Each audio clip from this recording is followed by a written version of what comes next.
Travel agency அப்படின்னு ஆங்கிலத்தில் சொல்லப்படுற பயண முகைமையகம் கடந்த வருடம் எத்தனை பயணச்சீட்டுகளை தங்களோட வாடிக்கையாளர்களுக்கு விற்பனை செஞ்சிருக்குது அப்படின்னு இங்க காட்டியிருக்காங்க. மொத்தமா விற்பனையான பயணச்சீட்டோட மாதாந்திர தகவல்கள் இங்க கொடுக்கப்பட்டிருக்குது. இதுல அவங்களோட விற்பனையிலேயே சிறந்த அப்புறம் குறைந்த மாதம் எது? இப்போ அவங்க இந்த படத்தை இங்க கொடுத்திருக்காங்க. இதை நாம வட்ட விளக்கப்படம் அப்படின்னு சொல்லலாம். ஏன் தெரியுமா? இது வட்டமா இருக்குல்ல, அதனால தான் இது வட்ட விளக்கப்படம். ஆங்கிலத்தில் சொல்லணும் அப்படின்னா பை கிராஃப் அப்படின்னு சொல்றதுண்டு. இது மாதாந்திர பயணச்சீட்டு விற்பனை. இதுல ஒவ்வொரு பகுதியும் ஒவ்வொரு மாதத்தை குறிக்கும். உதாரணத்துக்கு இந்த நீலப்பகுதி ஜனவரி மாதத்தை குறிக்குது. இந்த வரைபடத்தில் இருக்கக்கூடிய பகுதிகளோட அளவு பெரியதாவோ சின்னதாவோ அதோட பின்னத்துக்கு ஏத்த மாதிரி இருக்குது. உதாரணத்துக்கு ஜனவரியில 18% விற்பனை ஆகியிருக்குது. மொத்த வருடத்துல ஜனவரி மட்டும் 18%. இப்போ இந்த சர்க்கிள், அதாவது இந்த வட்டம் எல்லாத்தையும் நாம கூட்டினா நமக்கு 100% கிடைக்கும். இது 18% விற்பனை மட்டும் கிடையாது, இந்த மொத்த வட்டத்துல 18% பகுதி. இது அந்த வட்டத்துல 18%. இதை நீங்க வட்டத்தோட 18% அப்படின்னு கூட சொல்ல முடியும். இதை மனசுல வச்சுக்கிட்டு நாம நமக்கு கேட்கப்பட்ட கேள்விக்கு விடைய சொல்லுவோம். இப்ப கேள்வி என்னன்னா, விற்பனையில குறைந்த மற்றும் சிறந்த மாதம் எது? பெஸ்ட்னு சொல்லக்கூடிய சிறந்த மாதம் அப்படிங்கிறது அதிகமான விற்பனையான மாதம் தான் இல்லையா?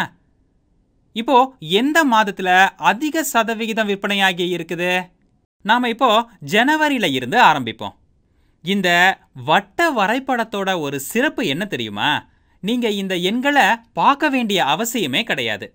ஜனவரி தான் இந்த பெரிய வட்டத்திலேயே பெரிய பகுதியை பிடிச்சிருக்கு. இதுல நீங்க எண்களை பார்க்கல அப்படின்னா இதுல நீங்க பெரிய அளவு எதுன்னு பார்த்தாலே போதுமானது. அப்படி பார்த்தா பெரிய பகுதி இதோ இங்க இருக்குது. இதுதான் விற்பனையில ரொம்ப சிறந்த மாதம், அதாவது பெஸ்ட் அப்படின்னு சொல்லலாம். ஏன்னா 18% விற்பனையாகி இருக்குது. இந்த 18% பகுதி தான் மற்ற பகுதிகளை விட பெருசு.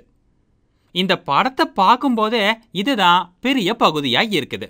சரி, இப்போ நாம குறைந்த விற்பனை மாதம் எதுன்னு பார்ப்போமா? அப்படின்னா இப்போ நாம சின்ன பகுதியை கண்டுபிடிக்கணும். இந்த வட்டத்திலேயே ரொம்ப சின்ன பகுதினா அது ஜூன், அப்புறம் ஜூலை, அப்புறமா மே. ரொம்ப சின்னதுன்னு பார்த்தா ஜூன் அப்புறம் ஜூலை தான்.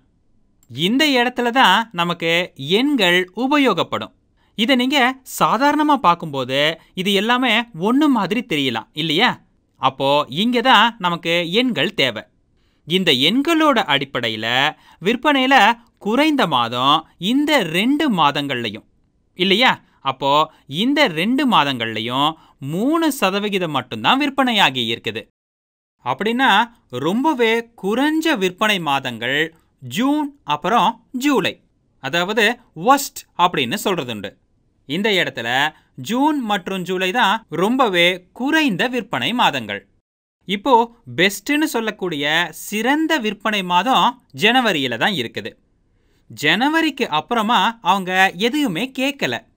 இருந்தாலும் நாம இந்த படத்தை பார்த்து ஒரு தடவை முயற்சி செய்வோமா? சரி, இப்போ அடுத்த சிறந்தது எது?